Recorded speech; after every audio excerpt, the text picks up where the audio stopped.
வணக்கம், நான் உங்கள் நிசாந்தன் சார். நாங்கள் இன்றைய பார்க்க இருக்க வினாத்தாள் 2024 ஆண்டுக்கான உதவிக்கருத்தரங்கு வினாத்தாள் இந்த பகுதி 1B உள்ள 5 வினாக்களையும் தெளிவாகவும் விளக்கமாக பார்க்க இருக்கிறோம். நீங்கள் இன்னும் இந்த குறித்த 5 வினாக்களையும் செய்து பார்க்கலேண்டா கீழே டிஸ்கிரிப்ஷன் பகுதியில் லிங்க் இருக்க பிள்ளைகள் லிங்கை பயன்படுத்தி வினாத்தாளை தரவிறக்கம் செய்து பார்த்துட்டு வீடியோக்குள்ளே வாங்கோ.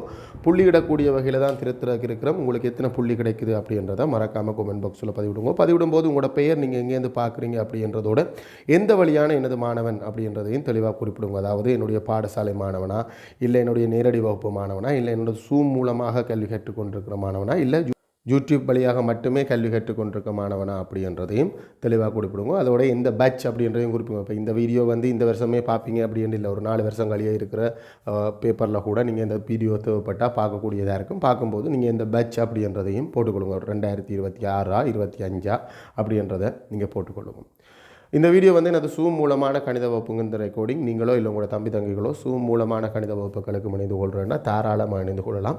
தரம் 10 மற்றும் 11க்கான கணித வகுப்புகள் அடிப்படையிலிருந்து விளக்கத்தோடு கற்பித்து கொண்டிருக்கிறது. ஸோ நீங்கள் அதில் இணைந்து கொள்வதன் மூலம் கலந்துரையாடல் மூலமான கற்பித்தலாக இருக்கும்.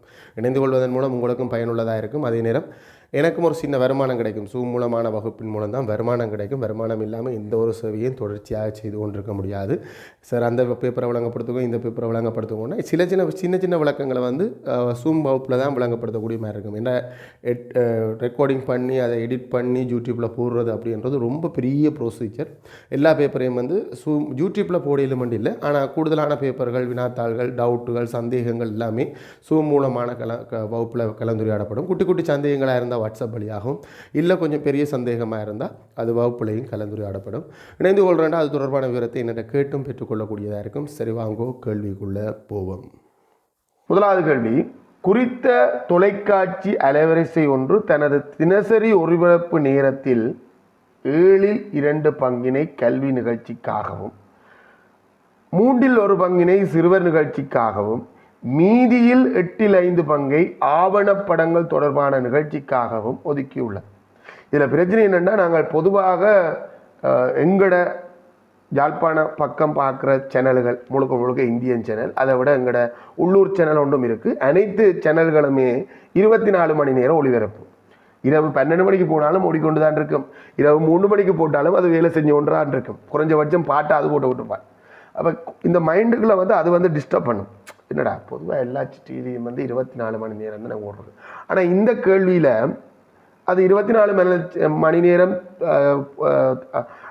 என்ன சொல்கிறது, 24 மணி நேரம் ஒளிபரப்பு செய்கிற தொலைக்காட்சி நிறுவனம் தொலைக்காட்சி அலைவரிசை என்று சொல்லியிருக்கா? இல்லை.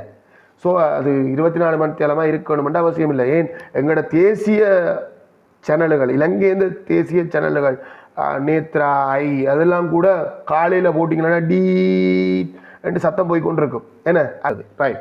ஸோ அந்த மாதிரி ஒரு தொலைக்காட்சி அலைவரிசையை பற்றி தான் கதை வருதான். அப்போ நாங்கள் இந்த கணக்கை செய்கிறதுக்கு பின்ன கணக்கை செய்கிறதுக்கு பல ஐடியா இருந்தாலும் நாங்கள் எல்லா கணக்கையும் ட்ரை பண்ணுறது ஒரு எண்ணக்கரப்படம். அதாவது தரவுகளை குறித்து கொள்வது, கன்செப்ட் மேப். தரவுகளை குறித்து கொள்வது. மொத்த ஒளிபரப்பு நேரம் நமக்கு தெரியாது, அதனாடி செவ்வகம் போட்டுக்கொள்கிறோம். நீங்கள் 24 மணி நேரம் மட்டும் எடுத்துக்கொள்ளக்கூடாது. அந்த மொத்த ஒளிபரப்பு நேரத்திலிருந்து முன்னுக்கிருந்து வருவோம். ஒரு குறித்த தொலைக்காட்சி அலைவரிசை ஒன்று தனது தினசரி ஒளிபரப்பு நேரத்தின் 7/2 பங்கினை, இந்த 7/2ன்றது முழு ஒளிபரப்பு நேரத்தின் 7/2 பங்கு, அதில் பிரச்சனை இல்லை. மொத்த தொலைக்காட்சி ஒளிபரப்பு 7/2 பங்கின கல்வி நிகழ்ச்சிகளுக்காக ஒதுக்கியிருக்கு. கல்வி நிகழ்ச்சி. ஸோ கல்வி நிகழ்ச்சிக்காக ஒதுக்கினது முழுவதின் என்ன பின்னம், நம்மளோட ஸ்டைல் உங்களுக்கு தெரியும். பிரக்கெட்டுக்குள்ளே பக்கத்தில் போடுறது முழுவதின் பின்னம் நேரடியாக வந்துடும். 7/2 பங்கு கல்வி நிகழ்ச்சிக்காக ஒதுக்கப்பட்டிருக்கு. அதுபோக 3/1 பங்கை சிறுவர் நிகழ்ச்சிகளுக்காகவும். இப்போ இந்த 3/1 தான் எது இந்த பின்னம் அப்படின்றத நாங்கள் கருதணும். எஞ்சியதின் மீதியின் அப்படி என்று ஏதாவது சொல் இங்கே வந்திருக்கா? இல்லை. எஞ்சியதின் அப்படின்னு. அப்போ இது எதனுடைய பின்னம்? முழுவதின் பின்னம். அப்போ மொத்தத்தின் தான். அப்போ இதுவும் நேரடியாக இங்கேருந்து தான் வரப்போகுது. முழுவதின் 3/1 பங்கு சிறுவர் நிகழ்ச்சிகளுக்காக ஒதுக்கப்பட்டிருக்கு. மொத்தத்தின் 3/1 பங்கு சிறுவர் நிகழ்ச்சிகளுக்காக ஒதுக்கப்பட்டிருக்கு. சிறுவர் நிகழ்ச்சிகளுக்காக ஒதுக்கினதும் முழுமையின் 3/1 பங்கு. அதுக்கு பிறகு எஞ்சி இருக்கிற நேரம் வேறு ஏதாவது தேவைக்கு போகலாம், இல்லை மீதி நண்டு வரலாம், தெரியல, அது வாசிப்போம். அங்கால இருக்கு மீதியின் இந்த 8/5 முழுவதின் 8/5 இல்லை, மீதியின் 8/5. அதாவது இந்த ரெண்டையும் கூட்டி நாங்கள் ஒரு நேரம் எவ்வளவு மொத்த நேரம் எவ்வளவு எடுக்கப்பட்டிருக்கென்று கண்டு அதுக்கு பிறகு மீதி காணணும். மீதி கண்டு அந்த மீதி முழுவதின் என்ன பின்னம்ன்றதை காணணும். அதை கண்டு அது இந்த 8/5 பங்கு தான் ஆவணப்படங்களுக்காக ஒதுக்கப்பட்டிருக்கு. ஸோ ஆவணப்படங்களுக்காக ஒதுக்கப்பட்டது 8/5 முழுமையின் பின்னம் இல்லை. இதில் போடலாம். நாங்கள் மீதி கண்டு பின்ன பெருக்களுக்குள்ளால தான் பெறலாம். அவ்வளோதான். இதுதான் எங்கள்கிட்ட இருக்கிற சின்ன டெக்னிக். இதை கீறிட்டோம்னா இந்த கேள்வி மிக இலகுவாக செய்யலாம். நிகழ்ச்சிகளுக்காகவும் தரப்பட்ட தகவல்களை குறித்து கொண்டிருக்கான். இனி கேள்விகள் அப்படியே போய் கொண்டிருக்கான். ரைட். வினாயிலக்கம் உண்டு. கல்வி நிகழ்ச்சிக்காகவும் சிறுவர் நிகழ்ச்சிக்காகவும் ஒதுக்கப்பட்ட நேரம் முழு ஒளிபரப்பு நேரத்தின் என்ன பின்னம்? நேரத்தை என்ன கூட்டுவோம். இங்கே கூட்டும் போது முழுமையின் பின்னமாக இருக்கணும். முழுமையின் பின்னம் தான் தந்ததை கூட்டினாலே முடிஞ்சு. 7/2 முழுவதின் 7/2 பங்கு முழுவதின் 3/1 கூட்டலாம்ன்றது சரி. ஏன்னா ரெண்டுமே முழுமையின் பின்னங்கள் கூட்டலாம். ஆனால் பிரச்சனை பகுதி எண் சமன் இல்லை. பொமசி எடுக்கணும். பொமசி 21. அதுக்கேற்ற மாதிரி தொகுதி என்ன மாற்றணும். பொமசியான்றதுக்கு வகுத்தெல்லாம் பார்க்கணும் இல்லை, மனசாலையே பார்க்க பழகணும். இது 3ஆல் பெருக்கப்பட்டிருக்கு, 3ஆல் பெருக்கணும். 3ஆல் பெருக்கினா 6. இது 7ஆல் பெருக்கப்பட்டிருக்கு, 7ஆல் பெருக்கினா 7. ஆக மொத்தத்தில் இந்த 2 நிகழ்ச்சிகளுக்குமாகவே 21 13 பங்கு நேரம் செலவாயிடுச்சு. 21 13 பங்கு நேரம் இந்த 2 நிகழ்ச்சிகளுக்குமாகவே செலவு போக, அப்போ மீதி இருக்கிறது எவ்வளவுன்றது நமக்கு தெரியணும். 21 13 பங்கு போனா அங்கால 7 அங்கால 8. இன்னும் 21 8 பங்கு நேரம் மீதியாக இருக்கு. சரி, அடுத்த கேள்வியோட போவோம். ஆவணப்படம் தொடர்பான நிகழ்ச்சிக்காக ஒதுக்கப்பட்ட நேரம் தினசரி ஒளிபரப்பு நேரத்தின் என்ன பின்னமாகும்? ஸோ இந்த இடத்துக்கான பின்னம் கேள்விப்படுது. இந்த இடத்துக்கான பின்னம் வேணும்னா நமக்கு மீதி வேணும். மீதியை நீ மனசால போட்டாலும் சரி, மனசால போட்டு செய்க வழியில் வரும்போதே உனக்கு அது சரி வரும். இல்லை அது ஒரு செய்க வழியாக எழுதி காட்ட போறேன்டா. இந்த 2 போக மீதி 1 முழுமையில் இருந்துன்னு போடலாம். 21 21 இருந்து 21 13 கழிச்சால் பகுதியன் சமன் போமாசி வேண்டாம். நான் போட்டது பகுதியன் சமனாக இருக்கிற மாதிரி தான் போட்டது.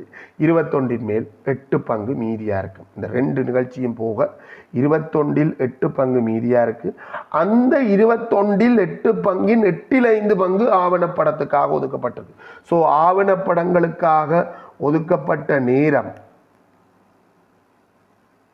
21 8/5 பங்கு பின்ன பெருக்கல் வெட்டுப்படக்கூடிய 8 மட்டுமே வெட்டுப்படுது. 21 5 பங்கு நேரம் 21 5 பங்கு. இதை நீங்கள் இந்த செவ்வகங்கீறி செய்கிறாக்கள் யாராவது ட்ரை பண்ணி பார்த்தீங்கன்னா பிள்ளைகள் அது ரொம்ப கஷ்டமாக இருக்கும். இந்த கேள்விக்கு நீங்கள் இலகுவானது பொதுவானது எந்த நேரமும் எண்ணக்கரு படம் உங்களுக்கு ரொம்ப ஈஸியாக இருக்குமா. 21 5 பங்கு நேரம் ஆவணப்படங்களுக்காக நாங்கள் ஒதுக்கியிருக்கோம். அதுக்கு பிறகும் மீதி இருக்க போது மீதி வேறு நிகழ்ச்சியாக இருக்கலாம். இல்லைன்னா அதுக்கு பிறகும் மீதி நண்டு போகலாம். 3 ஸ்டெப் போகிறதுக்கு வாய்ப்பு இருக்குது. இது 2 ஸ்டெப்போட முடியுதுன்னு நினைக்கிறேன். ஆவணப்படங்கள் தொடர்பான நிகழ்ச்சிகளுக்காக ஒதுக்கப்பட்ட நேரத்திலும் 2 மணித்தியாலங்கள் அதிகமாக சிறுவர் நிகழ்ச்சிகளுக்காக ஒதுக்கப்படுமாயின் தான் அந்த ஒப்பீட்டு கல்வி வழக்கமாக வர்றது. ஆனால் வழக்கமான ஒப்பீட்டு கல்விகளை விட இப்போ வர்ற ஒப்பீட்டு கல்வியை நீங்கள் பார்த்தீங்கன்னா கொஞ்சம் கடினமாக இருக்குது. நம்ம கொஞ்சம் வேலையை கொஞ்சம் மூளையை கொஞ்சம் யூஸ் பண்ண வேண்டி இருக்குது. டப்பண்டு செய்ய முடியலை, வேகமாக செய்ய முடியவில்லை. ஏன்னா 2 மணித்தியாலங்கள் அதிகமாக இருக்குது அப்படின்றா சிறுவர் ஒதுக்கப்படும் எனில் தினசரி மொத்த ஒளிபரப்பு நேரத்தை காண்க. இப்போ நமக்கு 2 மணித்தியாலம் எது கூட? சிறுவர் நிகழ்ச்சிகளுக்காக ஒதுக்கப்பட்ட நேரம் 2 மணித்தியாலம் கூட. ஒரு அளவு தந்திருக்கு, பட் அதை வச்சு தான் நம்ம காணணும். ஆவணப்படங்களை விட சிறுவர் நிகழ்ச்சிகளுக்காக ஒதுக்கப்பட்ட நேரம் 2 மணித்தியாலம் கூடுதலானது. ஆவணப்படத்தின் நேரத்தை விட 2 கூடினா சிறுவர் நிகழ்ச்சிக்கான ஒதுக்கப்பட்ட நேரம் பெற ஒரு சின்ன சமன்பாடு மாதிரி ரை பண்ணலாம். வேண்டாம், இங்கே நம்ம செய்ய வேண்டியது ஒப்பிடணும் வேண்டா இந்த 2 மணித்தியாலம் தூக்குரிய பின்னம்ண்டா எவ்வளவு நேரம் பின்னத்தில் கூட எத்தனை பங்கு கூடன்றதை காணும். இதை 21 யோசிச்சா சின்னனா முடிஞ்சிடும். இது 21 யோசிச்சுண்டா 3 1 21 யோசிச்சுண்டா 21 7 பங்கு, இது 21 5 பங்கு. ஸோ 2 பங்கு கூட 2 பங்கு 2 மணித்தியாலம்ண்டா 21 பங்கும் 21 மணித்தியாலம் இலகுவாக வந்துடும். ஆனால் நாங்கள் வழக்கமாக சரியான முறை கேட்டு மாதிரி செய்கிறார். இது இந்த கணக்குக்கு சரி வந்துட்டு எல்லா கணக்குக்கும் சரி வர முடியல. நீங்கள் சரியான முறையில் செய்யணுமெண்டா அந்த கூடுதலான நேரத்தை காணணும், பின்னத்தில் காணணும். அளவில் தந்ததை பின்னத்தில் காணணும். நீ பின்னத்தில் காணணுமெண்டா இப்போ உனக்கு என்னட்ட 500 ரூபா இருக்குது, சிம்பிளாக சொல்லு, என்னட்ட 500 ரூபா இருக்குது, உன்னிட்ட 700 ரூபா இருக்குடா. நீ எவ்வளவு என்னை விட கூடுதலாக வச்சிருக்கேன்னா நீ பட்டுன்னு சொல்லிடுவா 200 ரூபாண்டு. அந்த 200 விடைய எப்படி கண்டாய் என்ற மட்டும் சொல்லு. மனசால நீ போட்டுட்ட, உனக்கு அனுபவத்தில் சொல்லிட்டேன். அந்த 200 விட இந்த 2 நம்பரை வச்சும் எப்படி வரும், பெருசுல இருந்து சின்னனை கழிச்சா வரும். ஸோ அதே ஐடியா தான் அந்த 2 மணித்தியாலம் சொல்ற அளவுக்குரிய பின்னத்தை காணப்போறோம். அதாவது அதிகமாக இருக்கிற நேரத்தை காணப்போறோம். அந்த நேரத்தை காணணும்டா சிறுவர் நிகழ்ச்சி தானே கூட. ஸோ சிறுவர் நிகழ்ச்சிக்காக ஒதுக்கப்பட்ட நேரத்தில் இருந்து ஆவணப்படத்துக்காக ஒதுக்கப்பட்ட நேரத்தை கழிப்பதன் மூலம் அந்த நேரம் பின்னத்தில் வரும். சிறுவர்கள் நிகழ்ச்சிக்காக ஒதுக்கப்பட்டது மொத்த ஒளிபரப்பு நேரத்தின் 1/3 பங்கு. ஆவணப்படத்துக்காக நாங்கள் ஒதுக்கி கொண்டது மொத்த ஒளிபரப்பு நேரத்தின் 25ல் 5 பங்கு. இப்போ என்னக்கார படம் பண்ணனாலே நான் கிளியராக அதுலேருந்து எடுத்து ஓடி வந்துடுறேன். இல்லைன்னா நீங்கள் கொஞ்சம் கவனமாக இருக்கணும். இதில் அநியாயத்துக்கு பிளவு விட்டுறக்கூடாது. பகுதியின் சமனில்லை, பொமசி எடுக்கணும், ரெண்டுமே முழுமையின் பின்னம். பொமசி எடுக்கணும், இது 7 வரும், இது 5 வரும். ஆகவே 21ல் 2 பங்கு நேரம் தான் கூட. அந்த 21ல் 2 பங்குன்றது தான் இங்கே இருக்கிற இவர் தந்த 2 மணித்தியாலம். ஸோ எனக்கு தேவை மொத்த ஒளிபரப்பு நேரம் 21ல் 21 பங்கு, 21 மணித்தியாலம். 2ஆல் பிரித்து 21ஆல் பெருக்கணும், 21 மணித்தியாலம் என்று வரும். ஆகவே அந்த மொத்த ஒளிபரப்பு நேரம் இப்போ தான் நாங்கள் கண்டுபிடிக்கிறோம், 21 மணித்தியாலம். கேட்ட கேள்விக்கு நாங்கள் விட கொடுத்துட்டோம் 21 மணித்தியாலம் என்று. ஸோ 3வது கேள்வி நம்ம சரியாக செஞ்சுட்டோம். 4வது கேள்வியும் நீங்கள் இது கஷ்டம் என்று சொல்கிறதுக்கு ஒன்றுமே இல்லை பிள்ளைகள். நீங்கள் சொல்ல மாட்டீங்க. சில பிள்ளைகள் கஷ்டம் என்று சொல்லி கொண்டிருக்காங்க. இதை கஷ்டம்னு சொல்கிறதுக்கு ஒன்றுமே இல்லை. என்னென்னா பெரிய பிரச்சனை என்னென்னா நாங்கள் அவங்க நிறைய இடத்துல நிறைய ஐடியாவை கேட்குறாங்களே. நானே 3 விதத்தில் சொல்லி கொடுத்துருக்கேன். ரைட். இப்போ கடைசியாக பின்பற்றி கொண்டிருக்கிற முறை தான் இது. நீங்கள் பழைய பாஸ் பேப்பர் எடுத்தீங்கன்னா வேறு அந்த வீடியோஸ் ரெக்கார்டிங் பார்த்தீங்கன்னா வேறு மாதிரி தான் சொல்லி கொடுத்துருப்பேன். இப்போ கடைசியாக பின்பற்றி கொண்டிருக்கிற முறை தான் இது. இதுதான் இப்போதைக்கு இலகுவானது. ஒருவேளை இதுவும் மாற்றம் செய்ய வேண்டி வந்தால் மாற்றம் செய்வேன். அது அப்பப்போ தான் பார்த்துக்கொள்ளலாம். இப்போதைக்கு இது பொதுவான பிள்ளைகளுக்கு மிக இலகுவாக புரிஞ்சு கொள்ளும். மேலுள்ள 3 நிகழ்ச்சிகளுக்குமாக ஒதுக்கப்பட்ட நேரம் தவிர்ந்த ஏனைய நேரங்கள் விளம்பர நிகழ்ச்சிகளுக்காக ஒதுக்கப்படுமெனின். ஸோ இந்த 3ம் போக மீதி இருக்கு அவ்வளவுமே விளம்பர நிகழ்ச்சிகளுக்காக ஒதுக்கப்பட்டிருக்கு. ஸோ இந்த விளம்பர நிகழ்ச்சிகளுக்காக ஒதுக்கப்பட்ட நேரம் முழுவதும் நின்ன பின்னம் என்று காண வேண்டி வரலாம். ஆனால் கேட்டது அது இல்லை. நேரங்கள் ஒதுக்கப்பட்டுமாயின் விளம்பர நிகழ்ச்சிக்கான ஒதுக்கப்பட்ட நேரத்தை டைம் மணித்தியாலத்தில் நேரத்தை காண முதல்ல நாங்கள் பின்னத்தில் கண்டுட்டு பின்ன பெருக்கலாம் ட்ரை பண்ணலாம். இல்லைண்டா இந்த நேரத்தை கண்டு இதை நேரத்தை கண்டு கழிச்சு கூட வரலாம். ஆனால் இலகுவானது விளம்பர நிகழ்ச்சிகளுக்காக ஒதுக்கப்பட்ட நேரம் முழுவதின் என்ன பின்னம் என்று காணுவோம், பிறகு பெருக்குவோம். இப்போ முழுவதின் என்ன பின்னம் என்று காண்றதுக்கு 3 வழி இருக்குது. 3ஐயும் கூட்டி முழுமையிலேருந்து கழிக்கலாம். இல்லை ஆல்ரெடி இந்த 2ஐயும் கழிச்சிட்டோம், இந்த 2ம் போக மீதி எவ்வளோன்னு கண்டிருக்கோம், அந்த மீதியிலேருந்தும் கழிக்கலாம். இதுதான் நான் இவ்வளோ காலம் பின்பற்றினது. அதை விட பிள்ளைகளுக்கு எது இலகுவாக இருக்குண்டா, எண்ணக்கரு படத்தை பின்பற்ற பிள்ளைகளுக்கு எது இலகுவாக இருக்குண்டா 8ல் 5 பங்கு ஆவணப்படம்ண்டா, மீதியின் 8ல் 5 பங்கு ஆவணப்படம்ண்டா, மீதியின் 8ல் 3 பங்கு என்ன மீதியாக இருக்குது. ஸோ விளம்பர நிகழ்ச்சிகளுக்காக ஒதுக்கப்பட்ட நேரம் பின்ன பெருக்களுக்குள்ள ஆள வர்றது ஈஸியாக இருக்குது அவனுக்கு. ஸோ விளம்பர நிகழ்ச்சிகளுக்காக ஒதுக்கப்பட்டது பின்னத்தில் காண்றன் 21ல் 8ல் 3 பங்கு வெட்டக்கூடிய 8 மட்டும் வெட்டுப்படுறதோட 3ம் வெட்டுப்படும். 3 மேலும் 21 வெட்டுப்பட்டா 7ல் 1 பங்கு நேரம் மொத்த ஒளிபரப்பு நேரத்தின் 7ல் 1 பங்கு நேரம் விளம்பர நிகழ்ச்சிகளுக்காக ஒதுக்கப்படுது. 21ல் 2 போட்டால் 3 பங்கு. அந்த 21 மணித்தியாலத்தின் 7ல் 1 பங்கு எவ்வளவுன்னு பார்த்தா காணும். 21 மணித்தியாலத்தின் 7ல் 1 பங்கு இன்னண்டா தர 7ல் 1 பங்குன்றது 7ல் மேல் 1ஆல் பெருக்கினியண்டா அந்த 7ல் 1 பங்கு உனக்கு எத்தனை மணித்தியாலம் மட்டும் வரப்போடா 3 மணித்தியாலம் மட்டும் வரப்போகுது. கட்டாயம் நீ இந்த மெதட்லாம் செய்யணும் இல்லை, இதை விட நீ பல மெதட்டில் செய்யலாம். இதுதான் வழி என்று இல்லை, இது ஒரு வழி, இலகுவான வழி. சரி, புள்ளித்திட்டத்தை சொல்கிறேன் பிள்ளைகள். கிட்டத்தட்ட ஸ்கீமுக்கு தான் நான் ஸ்கீம் பார்க்கல, இது வரைக்கும் ஸ்கீம் காணவே இல்லை. ஸ்கீம் தெரியாமல் தான் இந்த மார்க்ஸ் சொல்கிறேன். ஒருக்கா நீங்கள் பாருங்கள். கூட்டணுமன்றதுக்கு 1 புள்ளி, கூட்டி வந்த விடைக்கு 1 புள்ளி, கிட்டத்தட்ட ஸ்கீம் சரியாக இருக்கும் 2 புள்ளி. மீதி காணணுமன்றது முக்கியம் பிள்ளைகள். அதுக்காண்டி இந்த வரி எழுதியிருக்கணும் இல்லை, இதுலேயே 21ல் 8 கண்டிருந்தால் நீ மீதி கண்டிருக்கேன்னு தான் அர்த்தம். மீதி காண்றதுக்கு 1 புள்ளி, பெருக்கணுமன்றதுக்கு ஒரு புள்ளி, பெருக்கி வந்த விடைக்கு ஒரு புள்ளி. ஆக மொத்தத்தில் நீ 21 8 எழுதுறதுக்கு ஒரு புள்ளி, பெருக்கணுமன்றதுக்கு ஒரு புள்ளி, 2 புள்ளி இந்த லைனில் கிடைக்கும். அங்கால விடைக்கு ஒரு புள்ளி, எனக்கு 3 புள்ளி இந்த 2வது கேள்விக்கான புள்ளியாக இருக்கும், பொதுவானது. அடுத்தது ஒப்பிடணும் என்று சொன்னால் அந்த ஒப்பீட்டுக்குரிய அளவை காணணும். அந்த ஒப்பிடணும்னா ஒப்பீட்டுக்குரிய அளவை காணணும். அந்த அளவை காண்றதுக்கு ஒரு புள்ளி, அதை ஒப்பிடுறதுக்கு ஒரு புள்ளி, இறுதி விட 21 மணித்தியாலம்ன்றதை சமர்ப்பிக்கிறதுக்கு ஒரு புள்ளி, இதுக்கும் ஒரு 3 புள்ளி.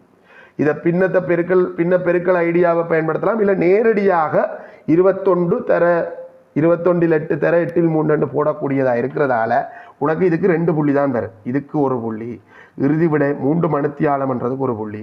ஆக மொத்தத்தில் இந்த குறித்த முதலாவது வினாவுக்கு உனக்கு 10க்கு எத்தனை பெற்றிருக்கிற அப்படின்றத பேப்பரில் போட்டு வைங்கூடா. மற்றம் இருக்கிற 4 கேள்வியும் செஞ்சுட்டு ஒட்டு மொத்தமாக 50க்கு எத்தனை என்ற கலெக்ட் பண்ணி எடுப்போம். 2வது கேள்வி, பக்கம் ஒன்றின் நீளம் 14 மீட்டர் ஆக உள்ள சதுர வடிவ நிலப்பரப்பு ஒன்றின் நிலற்றி காட்டப்பட்டுள்ள அரைவட்ட பகுதியில் சிவப்பு நிற ரோசா செடிகளும் இதில் சிவப்பு நிறமான ரோசா செடிகள் இதுக்குள்ள நடப்பட்டிருக்குதாம். மீதி பகுதியில் வெள்ளை நிற ரோசா செடிகளும் நடப்பட்டுள்ளது. ஆக மொத்தத்தில் இந்த சதுரம் புள்ளா ரோசா செடிகள் தான் நடப்பட்டுள்ளது. சிவப்பு நிற ரோசா செடிகள் நடப்பட்டுள்ள பகுதியின் ஆரையை எழுதுக. ஆரை எவ்வளவு? ஆரை என்றது அரைவட்டத்தை பொறுத்த வரைக்கும் தான் நமக்கு சிக்கல். மற்றபடி ஆரை நேரடியாக தர்ற மாதிரி இருக்கும். அரைவட்டத்துக்கு மட்டும்தான் ஆரை தரவிடாது. என்ற அரைவட்டத்தின் மையம் விட்டத்தின் நடுவில் இருக்கும். விட்டம் எங்களுக்கு 14 சதுரம் என்று சொன்னது தானே. இங்கே தான் 14 தந்தது. இந்த 14 என்னென்று அங்கே வந்ததுண்டா இது சதுர வடிவமான நிலப்பகுதி அப்படின்னு சொன்னதால 4 பக்கமுமே நீளத்தில் சமன். விட்டம் 14. ஸோ விட்டத்து இந்த 14 இந்த பாதி 14 2ஆல் பிரித்தா 7 மீட்டர். அழகு கவனம் ஐயா, சென்டிமீட்டர்னு சொல்ல வரும். 7 மீட்டர். ஏன்னா நாங்கள் கூடுதலான கணக்கு செஞ்சது சென்டிமீட்டரில் தானே, அதனால சென்டிமீட்டர்னு சொல்ல வரும். இது காணி, அப்போ 7 மீட்டர். 2வது கேள்வி கேட்கப்பட்டிருக்குது, அப்பகுதியின் பரப்பளவு ஏரியா. எங்களுக்கு வட்டத்தை பொறுத்த வரைக்கும் 2 சூத்திரம் தான், நாங்கள் போட்டு குழப்பிக்கொள்றதுக்கு ஒன்றும் இல்லை. வட்டத்தை பொறுத்த வரைக்கும் முதலாவது பரிதியின் நீளத்துக்கான சூத்திரம். வட்டத்தின் கவர் பண்ணியிருக்கிற வில் முழுமையாக இருக்க அதை பரிதின்னு தான் சொல்லணும்.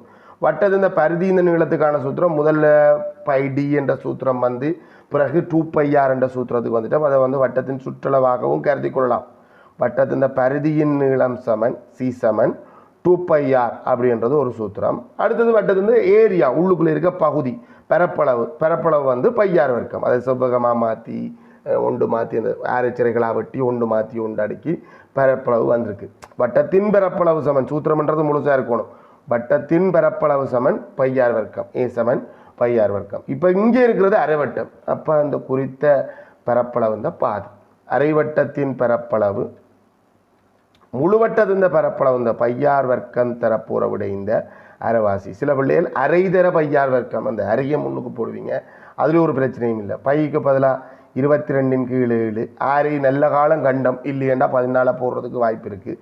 ஆரை 7 இந்த வர்க்கம் 7 தர 7 தர அரை. இது அடிக்கடி செய்கிற நம்பர் தான்.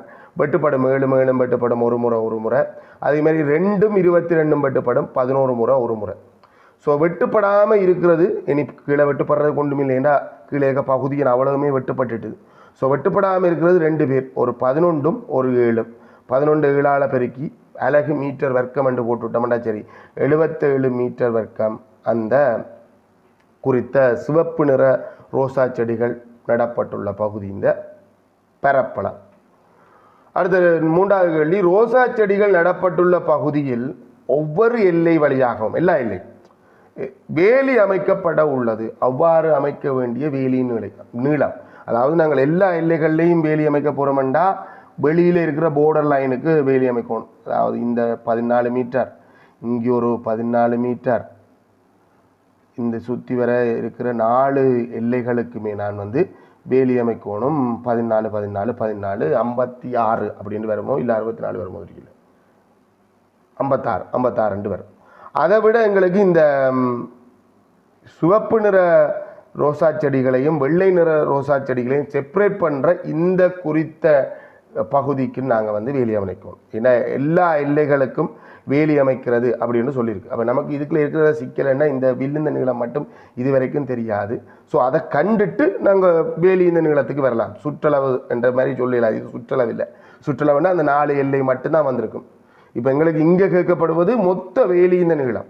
அப்போ வேலி இந்த நீளமெண்டே போடுவோம். அதுக்கு எங்களுக்கு தேவை வில்லிந்த நீளம் பிரச்சனை. வில்லிந்த நீளம் சமன் முழுவட்டமாக இருந்தால் 2πr, அது இந்த அரைவாசி 2πr தர அரை, இல்லை அரை தர 2πr, ரெண்டும் சரிதான். 2 பைக்கு பதிலாக 22 கீழ் 7, 6 7 தர அரை, பெருக்கக்கு முன்னுக்கு வெட்டுப்படும்னா 7 வெட்டுப்படும். அதே மாதிரி இந்த 2ம் வெட்டுப்படும். 2ம் 22 வெட்டலாம், இல்லை 2 ஏதோ ஒன்றை வெட்டலாம். இதெல்லாம் வெட்டு போட்டு போக 22 மட்டும் வெட்டுப்படாமல் இருக்க போதும். இது மீட்டர். இது எங்களோட கேட்ட கேள்விக்கு விட இல்லை. கேட்ட கேள்வி வேலியின் நீளம். ஸோ வேலியின் நீளம் சமன் வேலியின் நீளம் 14 படி 4, 14 4 56, அதோட 22 கூட்டணும்.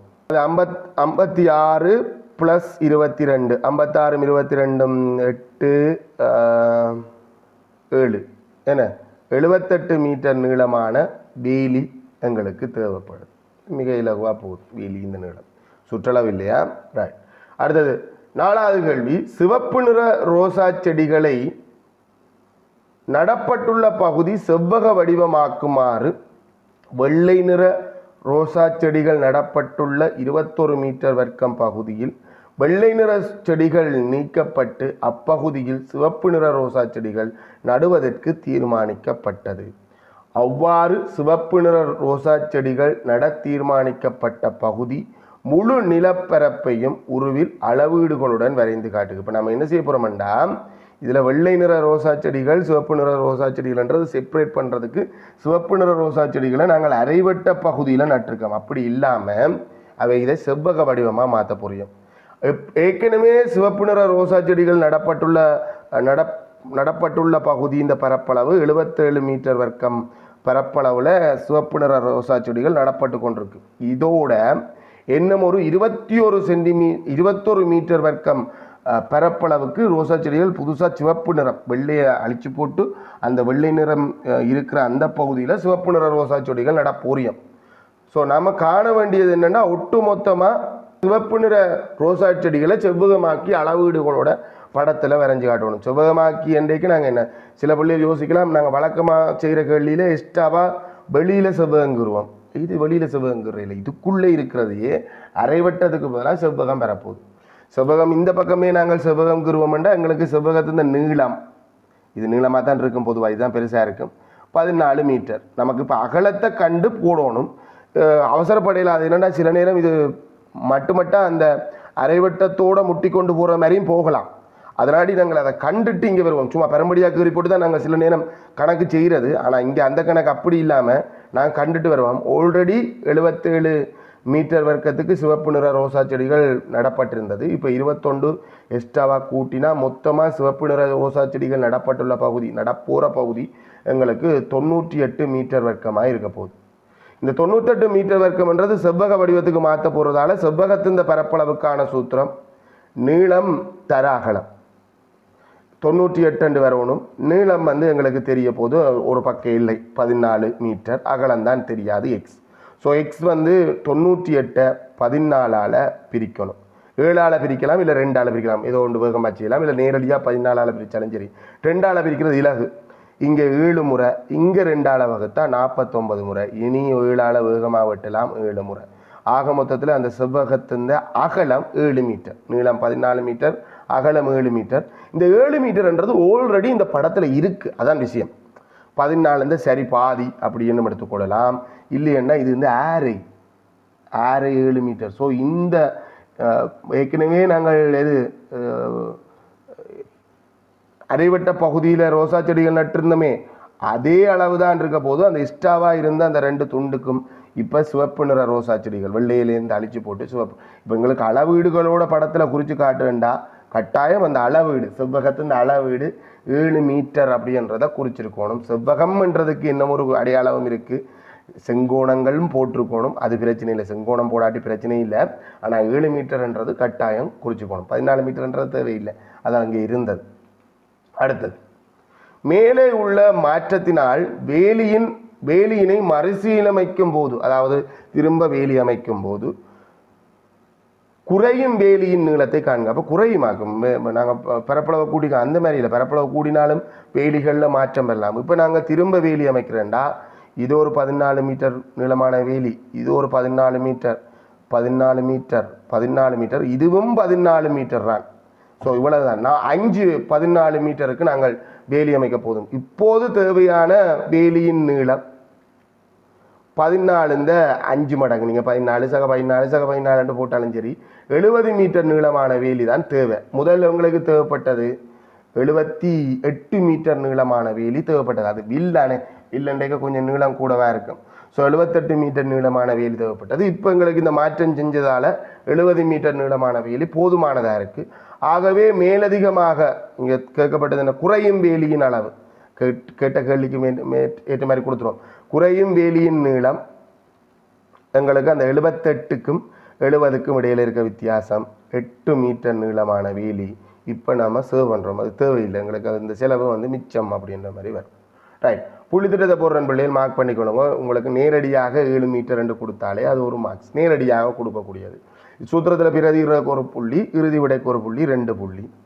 அதே மாதிரி ரோசா செடிகள் இந்த மொத்த வேலி இந்த நீளம் வில்லுந்த நீளத்தை காணணுமென்ற அந்த சூத்திரத்தில் அப்ளை பண்ணுறதுக்கு ஒரு புள்ளி, இறுதி விட மொத்த வேலி இந்த நீளத்துக்கு ஒரு புள்ளி. அந்த இடையில இருக்க 22 மீட்டருக்கு இல்லை, அந்த வில்லுந்த நீளத்தை காண்றதுக்கான சூத்திரத்தில் பிரதிகிறதுக்கு வரும். ரைட், அதே மாதிரி இந்த சிவப்பு நிற ரோசா செடிகள் நடப்பட்டுள்ள பகுதி இந்த மாற்றம் செய்கிறோம் தானே, அதுக்கு கொஞ்சம் கூட புள்ளி கொடுக்கலாம். ஏன்னா 21 கூட்டணும், கூட்டி 98 மீட்டர் வர்க்கம் பகுதியில் சிவப்பு நிற ரோசா செடிகள் நடப்பட்டிருக்கு அப்படின்றதுக்கு ஒரு புள்ளி. அது 7 மீட்டர் நீளமானது, அப்படி அகலம் 7 மீட்டர்ன்றதை காண்றதுக்கு ஒரு புள்ளி. அது அளவீடுகளோட படத்தில் வரைஞ்சி காட்டுறதுக்கு ஒரு புள்ளி. 3 புள்ளி நான் இந்த இடத்துல கொடுக்குறேன். சில நேரம் 3வது கேள்விக்கு 3 புள்ளி கொடுத்து 4வது கேள்விக்கு 2 புள்ளியும் கொடுத்துருக்கேன். எனக்கு என்னை பொறுத்த வரைக்கும் நான் 4வது கேள்விக்கு தான் 3 புள்ளி கொடுக்கணும். ரைட், 5வது கேள்விக்கு வருவோம். அந்த மேலதிக வேலி இந்த நீளம், அதுக்கு முதல்ல இப்போ இருக்கிற வேலி இந்த நீளத்தை காண வேண்டியிருக்கும் 70 மீட்டர், அதுக்கு ஒரு புள்ளி. கழிச்சு 8 மீட்டர் நீளம் வேலி வந்து நாங்கள் மீதப்படுத்தி இருக்கலாம் அப்படின்றதை காண்றதுக்கு ஒரு புள்ளி.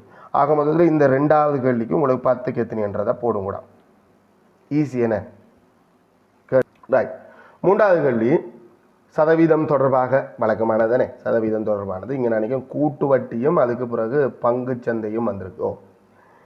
திரு சமந்த என்பவர் ஆண்டுக்கு 12% கூட்டு வட்டி வழங்கும் வங்கி ஒன்றில் ரூபாய் 2,200,000 2 லட்சத்தை 2 வருடங்களுக்கு வைப்பில் இருந்தார்.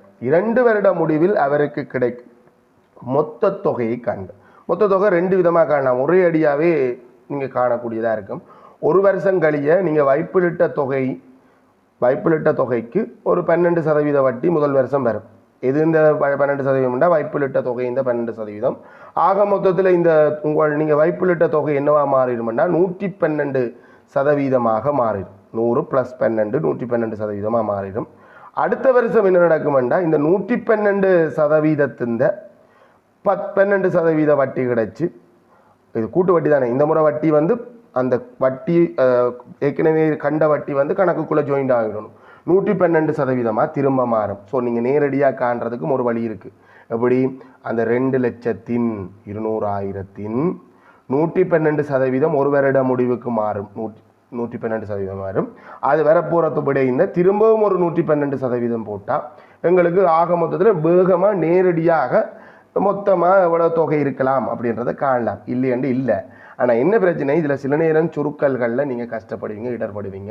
ஸோ நாங்கள் என்ன செய்வோம்டா, தனித்தனியாக காணுவோம் என்ன கிடைச்சல். இப்போ முதலாவது, இப்போ நீங்கள் வைப்பிலிடுறீங்க, வைப்பிலிடும்போது முதலாவது உங்களோட கணக்கில் 2 லட்சம் ரூபா வரவு வைக்கப்படும். இந்த வருஷத்துக்கு வட்டி தருவணும். இந்த வருஷத்துக்கான வட்டி அந்த 2 லட்சத்தின் முதலாம் வருட வட்டி என்னதை காண்றியோ அதை எழுது. 2 லட்சத்தின் வைப்பிலிட்ட தொகை 2 லட்சத்தின் 12% இன்னண்டா தர 12%ன்றது 100 மேல் 12. சில பிள்ளைகளை நான் பார்த்துருக்கேன் 100க்கு 12 2 லட்சத்துக்கு, அதுவும் சரி. ஆனால் நான் இது வந்து அப்படி தமிழ் அந்த சொல்லப்படுற ஓர்டரில் எழுதுறேன். 2 லட்சத்தின் 12%. இன்னண்டா தர 12%ன்றது 100 மேல் 12 எல்லாம் ஒன்று தாண்டா. இதில் ஒரு பிரச்சனையும் இல்லை. பின்னுக்கு இருக்க 3 தூக்கி பின்னால போட்டுட்டா 24,000 ரூபா முதல் வருஷ வட்டி. ஸோ இந்த கணக்கில் வந்து இந்த 24,000 ரூபா வந்து அட் ஆகிடும், சேர்ந்துடும். ஸோ நீ முதல் வருஷ கடைசியில் உண்ட கணக்கில் எவ்வளோ இருக்கும் அப்படின்னு சொன்னால் 2,20,000 224,000 சொல்லலாம். 2,24,000 உண்ட கணக்கில் இருக்கும். அப்போ 2ஆம் வருஷத்துக்கு வட்டி தர போது 2ஆம் வருட வட்டி எளிய வட்டி என்ன, நீ வைப்பிலிட்ட அதே தொகைக்கு தான் திரும்பவும் வட்டி. அப்போ திரும்பவும் 24,000 தான் வரும். அதனாடி நேரடியாக 2ஆல் பெருக்கிட்டு போவோம். ஆனால் இது கூட்டு வட்டி. இந்த முறை திரும்ப வட்டி கணிக்கத்தான் வேணும். இந்த முறை வட்டி எப்படி இருக்க போகுதுன்னா 2,24,000 அதாவது 2ஆம் வருட தொடக்கத்தில் இந்த பேங்கில் எவ்வளவு இருக்குதோ, இது நிதி நிறுவனம் என்ன இதுலேயே சொல்லியிருக்கு, வங்கி என்று தான் சொல்லியிருக்கேன். வங்கி ஒன்றுலோ தொடக்கத்தில் எவ்வளவு கணக்கு இருக்கோ அது இந்த 12% வட்டியாக வரும். 100 மேல் 12 வெட்டக்கூடியது வட்டினா பெருக்கிறதுக்கு ஒரு சைவர் பின்னால் போட்டுட்டு 48 8 போட்டு 4 மிச்சம், திரும்ப 24 4 28 8 போட்டு 2 மிச்சம், 24 2 26. இந்த முறை வட்டி வந்து 26,880 ரூபா. ஆக மொத்தத்தில் இந்த கணக்கில் இவற்றை கணக்கில் இருக்க போகிற தொகை 0 8 8 0 ஒரு மிச்சம் 10 போட்டு ஒரு மிச்சம் 5 2.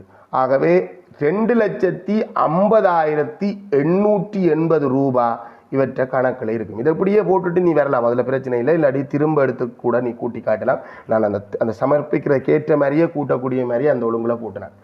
இவற்றை கணக்கில் வந்து 2,50,880 ரூபா இருக்கும். மொத்தமாக வட்டி வந்து 50,880 ரூபா வட்டி. கேட்டது கிடைக்கிற மொத்த தொகை தான் கேட்டது, கட்டாயம் நீ இப்படி தான் கொடுக்கும். அத்தொகையில் ரூபாய் 10,880 தனது தேவைகளுக்காகவும் மீதியை நிறுவனம் ஒன்றில் சந்தை விலை ரூபாய் 40 ஆக உள்ள பங்குகளை கொள்வனவு செய்கிறதுக்கும் முதலீடு செய்கின்றார். அதாவது இப்போ இது என்ன செய்ய போகிறார், பங்கு சந்தையில் போய் முதலிட போகிறார். இவர் தன்னிட்ட இருக்கிற காசில் அவர் பங்கு சந்தையின் பங்குகளை வாங்க போகிறாருன்னு என்னது பொருளா இல்லை, அது ஒரு அக்ரிமெண்ட் மாதிரி.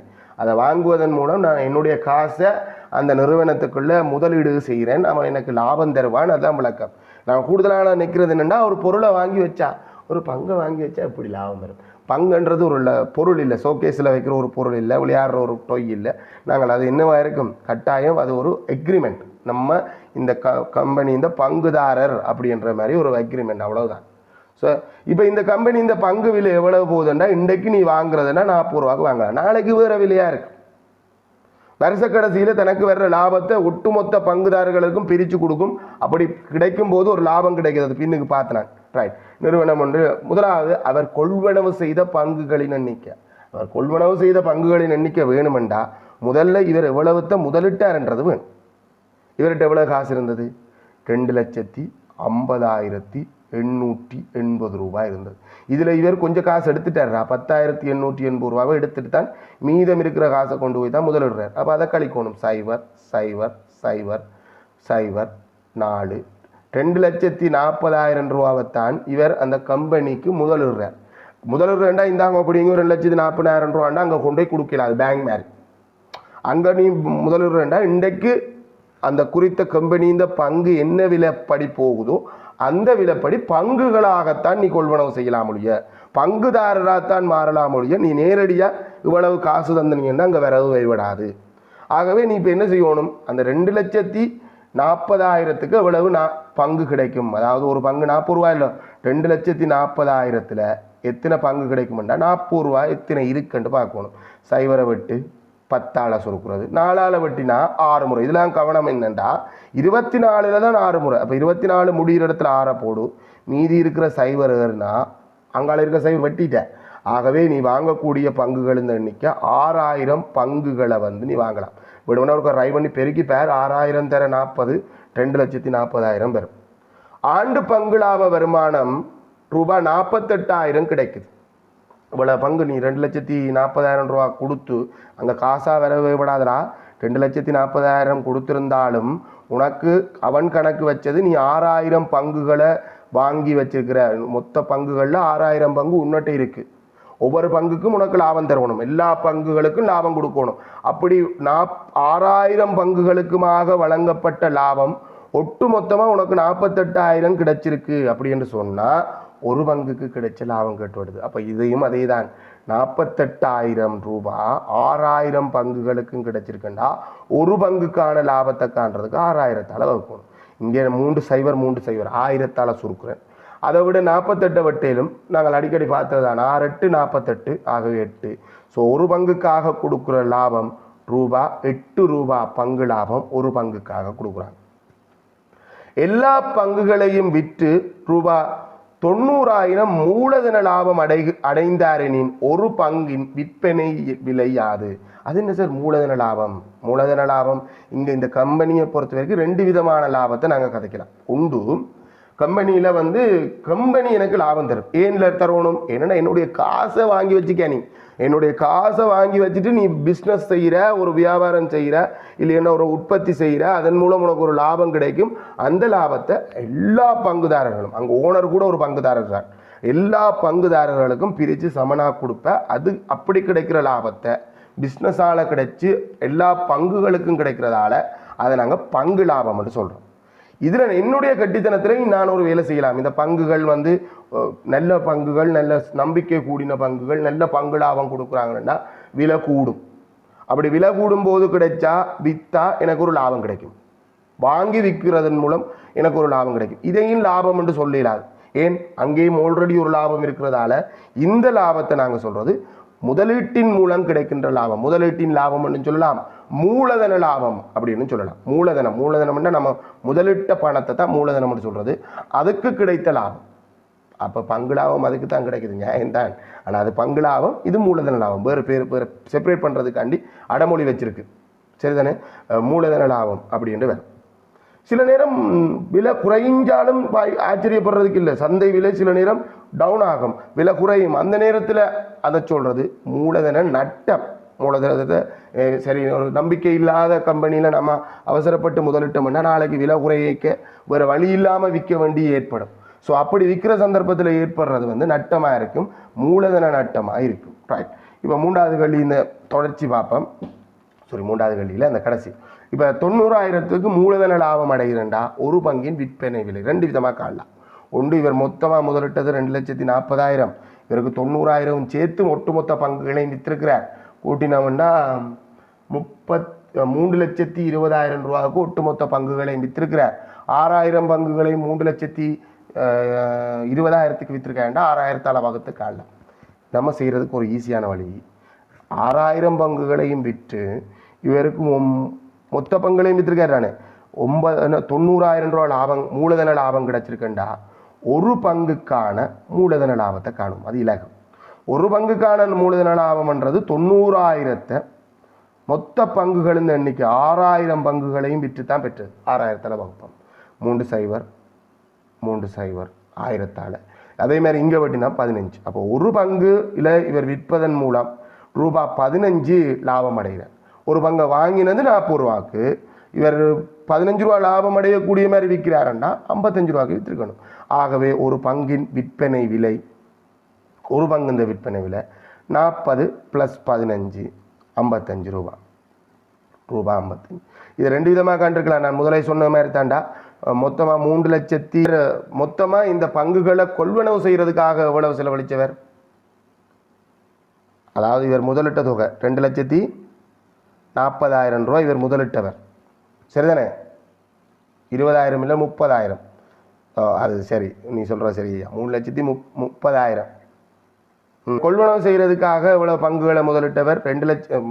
கொள்வனவு செய்கிறதுக்காக ஒரு பொருளை வாங்குறதுக்காக நீ யோசிப்பார். நோமலான பொருள் மாதிரி யோசிச்சா விளங்கும்.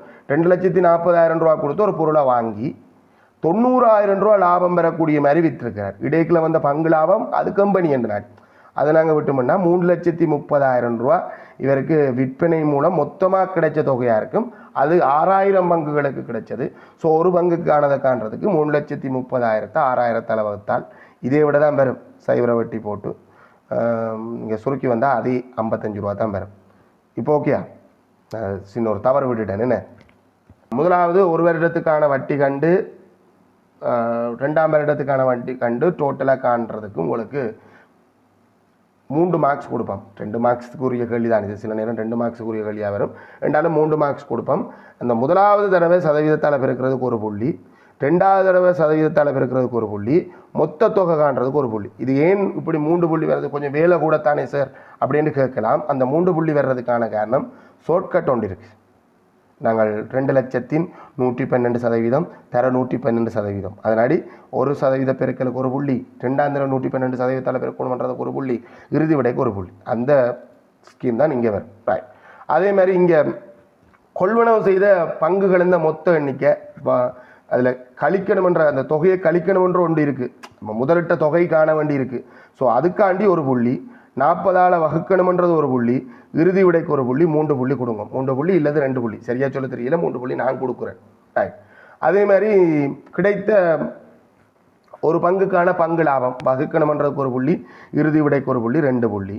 அதே மாதிரி மொத்த விற்பனை விலை 15 ரூபான்றதை காண்றதுக்கு இது இப்படியும் பெறலாம் அப்படியும் பெறலாம், இறுதி விடைக்கு ஒரு புள்ளி. ஆக மொத்தத்தில் இந்த குறித்த வினாவுக்கு உங்களுக்கு 10க்கு எத்தனைன்றதை பதிவிடும் கூட என்ன கிடக்கு கேள்வி என்ன, எத்தனை 2 கேள்வி இருக்குது, ரெண்டையும் பார்த்துட்டு டோட்டல் பண்ணிடலாம். வழக்கம் போலவே தான் நிகழ்தகவில் ஏ பகுதி நெய்யரியிலேருந்தும் பி பகுதி மரவரி படத்துலேருந்தும் வந்திருக்கு. நம்ம செய்வோம், அதில் ஒரு பிரச்சனையும் இல்லை. கொஞ்சம் தெளிவாக கேள்வியை அணுகணும், அவசரப்பட்டு போகக்கூடாது. நெய்யரியை பொறுத்த வரைக்கும் ஒரு சந்தோஷமான விஷயம், நெய்யரியில் ஒட்டுமொத்த புள்ளடிகளும் வர்ற கணக்கு இருக்குது. அது சாரா நிகழ்ச்சின்னு சொல்லுவோம், தரம் 10க்குரியது. எடுத்ததை மீள வச்சுட்டு எடுத்தால் இல்லையெண்டா வேறு சந்தர்ப்பங்களாக இருந்தால், இது ஒரு பெட்டி அது ஒரு பெட்டி, இல்லை இது ஒரு மாணவன் அது ஒரு மாணவன் என்ற மாதிரி, இது ஒரு வகுப்புலேருந்து ஒரு மாணவனை செலக்ட் பண்ணுறது, அது வேறு வகுப்புலேருந்து ஒரு மாணவனை செலக்ட் பண்ணுறதா இருந்தால் அது சாரா நிகழ்ச்சி. அங்கே மீள் வைப்பு பிரதி வைப்பு சொல்லணும்னும் அவசியம் இல்லை, அது நம்ம புரிஞ்சு கொள்ளணும். எடுத்ததை உள்ள வைக்கலை, அதே மாணவனை திரும்ப செலக்ட் பண்ணுறதுக்கு வாய்ப்பு இல்லை, அப்படி என்ற சந்தர்ப்பங்களில் அப்படியே ஒட்டுமொத்தமான மூளைவிட்டங்களை மட்டும் அழிவிடும். ஒட்டுமொத்தமாக புள்ளடிகள் அனைத்தும் இருக்க, மூளைவிட்டத்தில் மட்டும் புள்ளடி இருக்காது. இந்த 2 விதமான கணக்கு தான் நெய்யரியில் வரலாம். அலட்டி கொள்றதுக்கு ஒன்றும் இல்லை, 2 விதமான கணக்கு தான் நெய்யரியில் வரலாம். அந்த சார் வந்தும் வராமல் இருக்கிற கணக்கு நெய்யரிக்குரியது இல்லை, அது கணக்கு நெய்யரியால் செய்யலாது. ஏனென்னா நெய்யரி என்றது சமநேர்தக உள்ள பேர்களை உள்ளடக்கி ஒரு மாதிரி வழியாக இருக்கணும். பேர்களில் வாய்ப்புகளுக்கு கொஞ்சம் வாய்ப்பு கூட கொஞ்சம் குறைவு அப்படின்னு வந்துட்டா நெய்யரியால் செய்யலாது. ஸோ நெய்யரியில் அப்படிப்பட்ட ஒரு கேள்வி கேட்கலாம். அப்போ நாங்கள் பயப்படுறதுக்கு ஒன்றும் இல்லை. 2 விதமான கேள்வியை தான் நாங்கள் நெய்யரியில் பார்க்க போகிறோம். பாடசாலை ஒன்றில் சதுரங்க அணியில் உள்ள 3 பெண் பிள்ளைகள் மற்றும் 2 ஆண் பிள்ளைகளில் பாடசாலை விளையாட்டு ஆசிரியர் ஒரு போட்டிக்கு 2 மாணவர்களை எழுமாறாக தேர்ந்தெடுக்க முடிவு செய்தார். 2 மாணவர்களை தேர்ந்தெடுக்கணும். அப்போ இதில் சார் ஒரே எடுத்தவனையே எடுக்கலுமோ அப்படின்னு கேட்கப்படாது. ஏனென்றால் 2 மாணவர்கள் போட்டிக்கு அனுப்ப புரியும்னா 2 கேரக்டர் உள்ளே போகணும். ஸோ உதாரணத்துக்கு முதலாவது மாணவனையே தெரிவு செஞ்சு முதலாவது போட்டிக்கும் 2வது போட்டிக்கும் அதே மாணவனை தெரிவு செஞ்சால் ஒரு ஆள் தான் போகும். 2 போட்டிக்குமாக ஒரு ஆள் தான் போகிறார். அப்படி இல்லை, 2 மாணவர்களை தெரிவு செஞ்சு அனுப்ப போகிறாருண்டா மூளைவிட்டம் வராது, எழுமாறாக தேர்ந்தெடுக்க முடிவு செய்தார். 2 மாணவர்களையும் தேர்ந்தெடுக்கக்கூடிய விதத்தை காட்டும் மரவரிப்படத்தை மாதிரி வழி கிடைக்கக்கூடிய அனைத்து பேர்களும் நடக்கக்கூடிய அனைத்து பேர்களையும் அருகிலுள்ள நெய்யரியின் மீது புள்ளடியை பயன்படுத்தி குறிக்குக. G1 G2 G3 என்றது பெண் பிள்ளைகளையும் தெரியுது, கேர்ள். B1 B2 என்றது ஆண் பிள்ளைகளையும் குறிக்கின்றது. இப்போ என்ன விளக்கம், 2 மாணவர்களையும் இப்போ நான் G1 என்ற பொம்பளை பிள்ளையை தெரிவு செஞ்சு திரும்பவும் அடுத்த போட்டிக்கும் 2வது தெரிவும் எனக்கு G1 இருந்தால் 2 பேர் இல்லை, ஒரு ஆள் தான். ஸோ மூளை விட்டம் வராது. அப்போ நீங்கள் மூளை விட்டம் 2 விதமாக செய்யலாம் பிள்ளைகள். ஒட்டுமொத்தமாக புள்ளடிகளை போட்டுட்டு மூளை விட்டத்தை அழிச்சு விடுற பழக்கமும் இருக்குது. கவனம், ஒட்டுமொத்தமாக அழிச்சு விடுங்க. நான் அடிக்கடி சொல்கிற உண்டு, சில பிள்ளைகள் என்ன செய்கிறேன்டா வெட்டி விடுறது பிள்ளை. நான் சொல்கிறது வழியாக அவங்களை விளங்க பண்ணிக்கிறேன் பிள்ளைகள். நீங்கள் வெட்டி விடுறது பிள்ளை. அது கணிதத்தை நீங்கள் கள்ள வழிகளில் கணக்கை கையாளுறீங்கன்ற மாதிரி வந்துடும். நீங்கள் ஒன்றில் புள்ளடிகள் போடும்போது தெளிவாக மூளை விட்டத்தை தவிர மீதி இருக்கிற புள்ளடிகளை போட பழகினா ஓகே. 25ல் 5 பேர் இல்லைன்னா 20 பேர்கள், 20 புள்ளடிகள் இருக்கும். 20 வாய்ப்பு. இதில் ஏதோ ஒன்று தான் நடக்க போகுது. உதாரணத்துக்கு இந்த புள்ளடி நடந்து வருமெண்டா முதலாவது தெரிவா G2 என்ற பொம்பளை பிள்ளையும் 2வது தெரிவா G3 என்ற ஆணும் அடுத்ததும் பொம்பளை பிள்ளையா தெரிவு செய்யப்படும். தேர்ந்தெடுக்கப்படும் 2 ஆண் பிள்ளைகளாக அல்லது 2 பெண் பிள்ளைகளாக, 2 பேரும் ஆணாம் இருக்கலாம் அல்லது 2 பேரும் பெண்ணாம் இருக்கலாம். ஒரு ஆள் வேற மாதிரி இருக்கலாது. இருப்பதற்கான நிகழ்ச்சியை வட்டமிட்டு காட்டி அதன் நிகழ்தகவு. வட்டம் என்ற தனித்தனிய வட்டம் இல்லை, ஒரு நிகழ்ச்சிக்கு தான ஒரு பேர்கள் ஒரு கட்டத்துக்குள்ளே இல்லை ஒரு வட்டத்துக்குள்ளே அமையும். இப்போ நம்ம இதுக்கு இந்த கேள்வி செய்கிறதுக்கு ஒரு சின்ன வேலை செய்யலாம். ஒரு அடிமட்டத்தை எடுத்து பென்சிலால் மெல்லமாக என்ன செய்யலாம், இப்படி ஒரு பிரிப்பை போட்டு விடும். இப்படி பிரிப்பு போட்டுன்னா உனக்கு ஒட்டுமொத்த பேர்களை 4 கட்டமாக உடையும். இந்த 4 கட்டத்தில் உனக்கு என்ன விஷயம்ண்டாடா, இந்த கட்டம் இருக்குது தானே, இது 2ம் பெண் பிள்ளைகள், இது 2ம் ஆண் பிள்ளைகள். இது முதலாவது தெரிவு முதலாவது ஆள் ஆண் பிள்ளையாகவும் 2வது ஆள் பெண் பிள்ளையாகவும் இருக்கும். இது மாறும். ஸோ இவர் சொன்னது 2ல் 1, 2 பேரும் ஆணாக அல்லது 2 பேரும் பெண்ணாக. இது ஒரு அல்லது வந்தோன்னு பெரிய குழப்பம். இப்போ உதாரணத்துக்கு 2 பேரும் ஒரே இனத்தவராக இருப்பதற்காக, ஒரே பாலினத்தவராக இருப்பதற்கான நிகழ்தகவு போட்டால் கிளியராக செஞ்சிருப்பாங்க. இது என்ன சார் அல்லது போட்டா, அல்லதுன்றாலும் அதான்டா, இது அல்லது அது, இது இருந்தாலும் ஓகே அல்லது அது இருந்தாலும் ஓகே. ஸோ நீ ஒரே கட்டத்துக்குள்ளே போடணுமெண்டா முறிகோடு இல்லாமல் 7 மான வரைக்கும் வளைகூடா உடையாமல் மாதிரி போட்டுக்கொள். மொத்தம் எத்தனை பேர்கள்ண்டா, இங்கே 6 அங்கே 2 8 பேர்கள். எத்தினேலு என்று சொன்னால் வாய்ப்பு 20ல் 8 வாய்ப்பு 2 பேரும் ஒரே பாலினத்தவராக இருப்பது. இவர் சொன்ன அந்த கரெக்ட் அந்த தகுதி, அதாவது 2 பேரும் ஆணாக அல்லது 2 பேரும் பெண்ணாக இருக்கிறதுக்கு 20ல் 8 வாய்ப்பு. சுருக்கோணம் வண்டியில் சுருக்கி கொடுத்தாலும் பிழையும் இல்லை. 10ல் 4 அப்படின்னு வரும். 10ல் 4 இல்லை, இன்னும் சுருக்கி இருக்கலாம். 5ல் 2 வரும். சுருக்கோணம் வண்டு கட்டாயம் இல்லை, சுருக்கி கொடுத்தாலும் பிழையும் இல்லை. சரிதானே? ஸோ 20ல் 8 எங்களுக்கு போதுமானது. பி பகுதி, ஒருவர் போட்டி பரீட்சை ஒன்றில் வினாவப்பட்ட 5 தெரிவுகளை கொண்ட சரியான விடை தெரியாத பேரை கவனிக்கலடா, என்னடா கையை ஏற்றிருந்தீங்க, டக்கண்டு கையை விட்டுட்டீங்க. தியாலன் சொல்லுங்க, சும்மா கையை ஊற்றிங்களா? டவுட் எதுவும் கேட்க போறீங்களா ஐயா? இல்லை, ரைட், கேள்வி அப்படி போகுமா? ஒருவர் போட்டி பரீட்சை ஒன்றில் வினாவப்பட்ட 5 தெரிவுகளை கொண்ட சரியான விடை தெரியாத 2 பல்தேர்வு வினாக்கள். பல்தேர்வு வினான்றது எம்சிக்யூ பிள்ளை. எம்சிக்யூ என்ன அர்த்தம்ண்டா, கட்டாயம் அந்த வினாவில் பல தேர்வுகள் பல விடைகள் தரப்பட்டிருக்கும். அதில் ஒரு விடை தான் சரி. ஆனால் இந்த கணிதத்திலையும் இதே மாதிரி எம்சிக்யூ பேட்டர்னில் எங்களுக்கு பொஸ்பா டேயில் ஒரு கேள்வி வரும். அதில் ஒரு விட தான் சரியாக இருக்கணும்னு எந்த அவசியம் இல்லை. 2 விட சரியாக இருந்து ஒரு விட பிள்ளையாக இருக்கலாம். 3 விட தான் தருவாங்க. எங்கே சார் 5 விட தர்ற எம்சிக்யூ இருக்குண்டா? ஏலவெல்ல இருக்குது. நீங்கள் மறந்துருப்பீங்க. நீங்கள் கொலசிப்பில் பார்க்கும்போது உங்களுக்கு 3 விட தான் தந்தது, மறந்துருப்பீங்க. நீங்கள் இங்கே வந்தவுடனே 6ஆம் ஆண்டுலேருந்து 4 விட இருக்கிற மாதிரி பல்தேர்வு வினாக்கள் எம்சிக்யூ பார்த்து 5ஆம் ஆண்டுக்கு முன்னுக்கு இருந்ததை மறந்து போனீங்க. 5ஆம் ஆண்டுக்கு முன்னுக்கு 5ஆம் ஆண்டு வரைக்கும் உங்களுக்கு பல்தேர்வு வினாக்களுக்கு 3 விடை இருக்கும். அந்த 3ல் 1 சரியாக இருக்கும். ஸோ நிகழ்தகவு கூட, வாய்ப்பு கூட. உனக்கு தெரியாட்டி கூட நீ சும்மா குறிட்டு வந்தால் கூட 3ல் 1 வாய்ப்பு அது சரியாக இருக்கிறதுக்கு இருக்குது. அப்புறம் நீங்கள் 6ஆம் ஆண்டு தொடக்கம் 11ஆம் ஆண்டு வரைக்கும் எம்சிக்யூ கேள்விகள் பார்ப்பீங்க. கணிதத்தை தவிர மிச்ச பாடங்களில் இருக்குது, சில பாடங்களில் இல்லாமல் இருக்குது. அந்த எம்சிக்யூ கேள்விகளுக்கு எப்படி இருக்குமெண்டா 4 விடை இருக்கும். அந்த 4 விடையில் ஏதோ ஒன்று எங்களுக்கு சரியான விடையாக இருக்கும். மற்றது எல்லாம் போட்டால் பிள்ளை தான். ஸோ 4ல் 1 வாய்ப்பு. நீங்கள் எழுமாறாக தெரிவு செஞ்சேன், எனக்கு எதுன்னு தெரியல, கண்ணை மூடிட்டு உன்னை கீறிட்டு வர, கடைசியில் கேள்வி சார் சொல்லுவார், ஏதாவது உன்னை கீறிப்பட்டு தாரா அப்படின்னு சொல்லும்போது நீ கீறி போட்டு தந்தியேண்டா அது சரியாக இருக்கிறதுக்கும் வாய்ப்பு இருக்குது. அது சரியாக இருக்கிறதுக்கு 4ல் 1 வாய்ப்பு, பிழையாக இருக்கிறதுக்கு 4ல் மற்ற பேர்கள் இருக்கிறது இந்த 3 வாய்ப்பாக இருக்குது. ஏலவெலுக்கு வந்தியண்டா நீ ஏலவெல்ல 5 எம்சிக்யூக்கு 5 விட தருவான். ஏன்னா அந்த வாய்ப்பை குறைக்கணும். ஏன்னா மிகச்சரியான விட உன்னட்டேருந்து பெற்றுக்கொள்ளணும்ன்றக்காண்டி 5ல் ஏதோ 1 தான் சரியான விடையாக இருக்கும். ஸோ உனக்கு 5ல் 1 தான் அது சரியான விடை அளிக்கிறதுக்கு வாய்ப்பாக இருக்குது. என்ன, இந்த கேள்வியில் நீ சரியான விடை அளிக்கிறது அடுத்த கேள்விக்கு தாக்கம் செலுத்தாது. ஏன்னா உனக்கு இதுவும் தெரியாது அதுவும் தெரியாது. இது எப்படிப்பட்ட நிகழ்ச்சி பிள்ளைகள்? சார் நிகழ்ச்சியா சாரா நிகழ்ச்சியா? அப்போ நீ முதலாவது கேட்ட கேள்விக்கு நீ சரியான விடையை எழுமாறா சரிவாக போட்டுட்டேன்டா அடுத்த கேள்வி பிழைக்கிறதுக்கு அதில் ஒரு வாய்ப்பும் இல்லை. அதுவும் சில நேரம் நீங்கள் எழுமாறா தானே போட்டுட்டு வர்ற. நீ 2ஆம் நம்பரை தான் 2க்கும் ஒரே விட தான் போடுவேன்டா அது சில நேரம் சார் நிகழ்ச்சிகளை போகலாம். நீ இதையும் எழுமாறாக தெரிவு செய்கிற. இதுக்கான 5 விடையில் 1ஐயும் சும்மா டக்கோடிக்கோட சொல்ல தான் இருக்கிற. அதுக்கான விடையும் எழுமாறாகத்தான் தெரிவு செய்கிறேன்டா. இது சரியான விடை கொடுக்கறதால அது இந்த விட பிழைக்கிறதுக்கோ இல்லை அது பிழையான விட கொடுத்தா இது சரியான விடையாக வர்றதுக்கோ எந்த விதமான சந்தர்ப்பமும் இல்லை, எந்த விதமான பிரச்சனையும் இல்லை. இதை நாங்கள் சொல்கிறது சாரா நிகழ்ச்சி தரம் 10க்குரியது. கொஞ்சம் கவனமாக இருக்கணும்.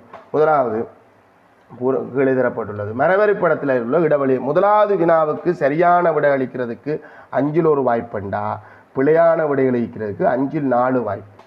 அதே மாதிரி முதலாவது வினாவுக்கு சரியான விடை அளிச்சிருந்தால் என்ற நிபந்தனையில தான் இந்த கிளை கீறி இருக்கிறோம்.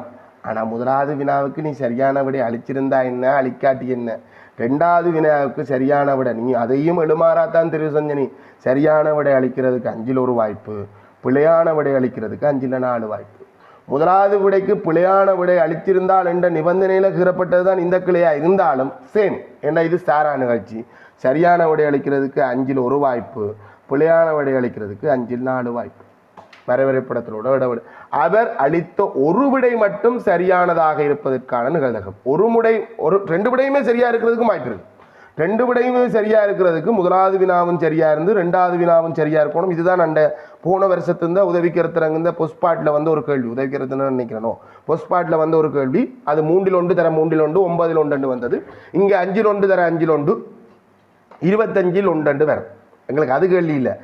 2 விடைகளில் ஒரு விடை மட்டும் சரியானது. ஒரு விடையாவது சரியன்றது 3 கூட்டணும். ஒரு முறை மட்டும்ன்றது முதலாவது சரியா இருந்து ரெண்டாவது பிழைச்சிருக்கலாம். அப்படி இருக்கிறதுக்கு என்ன வாய்ப்பு? 25ல் 1 தர 25ல் 4. முதலாவது சரியா இருந்து ரெண்டாவது பிழைக்கிறது. முதலாவது பிழையா இருந்து ரெண்டாவது சரியா இருந்திருக்கலாம். 25ல் சொல்றேன். 5ல் 1 தர 5ல் 4, 5ல் 4 தர 5ல் 1. அதாவது இந்த கிளை வழியே போனாலும் எனக்கு ஒரு விட மட்டும்தான் சரியா வரும். அதே மாதிரி இந்த கிளை வழியாக போனாலும் ஒரு விட மட்டும்தான் சரியா வரும். இதில் ஏதோ ஒன்று நடந்து வரும். ஸோ இது ஒரு கூட்டு நிகழ்ச்சி. இந்த கூட்டு நிகழ்ச்சிக்கான நிகழ்தகவு காணணும்னா அதையும் இதையும் கண்டு கூட்டணும். இதுவும் 25ல் 4, அதுவும் 25ல் 4. ஆக மொத்தத்தில் 25ன் மேல் 4 சக 4, கொஞ்சம் இடையில வரியை கட் பண்ணி போட்டேன். 25ன் மேல் 8 சந்தர்ப்பம். 25ல் 8 வாய்ப்பு. 2ல் 1வது 2ல் 1 மட்டும் சரியாக இருத்தல். 2ல் 1வதுன்றது அது இன்னும் ஒரு வாய்ப்பையும் கூட்டணும். 25ல் 9 சந்தர்ப்பம் என்று வரும். இது 25ல் 8ன்றது 2ல் 1 மட்டும் சரியாக இருக்கிறதுக்கான நிகழ்வு. சரி, புள்ளித்திட்டத்துக்கு வரும்போது நெய்யரியில் அவ்வளோ புள்ளடிகளையும் குறித்து காட்டுறதுக்கு 2 புள்ளி. நெய்யரியில் அவ்வளோ புள்ளடியையும் குறித்து காட்டுறது, அதை கட்டமிட்டு காட்டுறதுக்கு ஒரு புள்ளி, அது இந்த நிகழ்தகவு சொல்கிறதுக்கு ஒரு புள்ளி. அது வழக்கமாக அந்த மாதிரி தான் புள்ளி.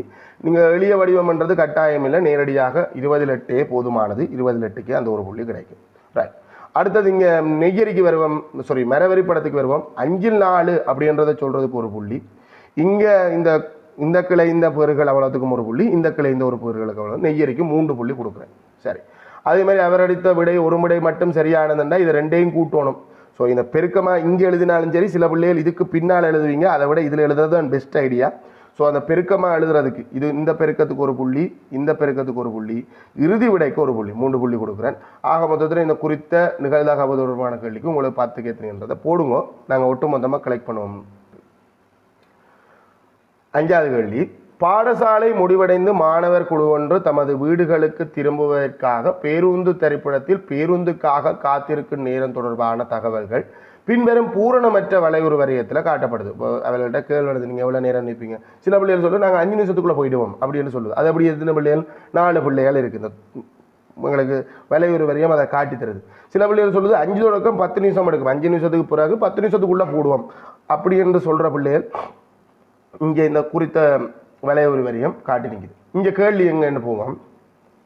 20 தொடக்கம் 30 நிமிடங்கள் பேருந்து திரைப்படத்தில் காத்திருந்த மாணவர்களின் எண்ணிக்கை 4 ஆகும்.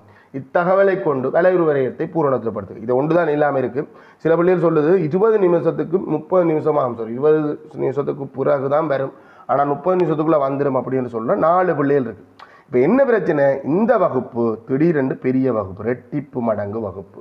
இவ்வளோ நேரம் இருந்தது 5 நிமிடத்துக்கு ஏற்ற மாதிரி இருந்தது, இது 10 நிமிடம். ஸோ எங்களோட வகுப்பு இந்த சைஸ் பருமன் ரெட்டிப்பானதால் எண்ணிக்கையை அரைவாசியாக்கி இவருக்கு பாதி அவருக்கு பாதி என்ற மாதிரி போடணும்.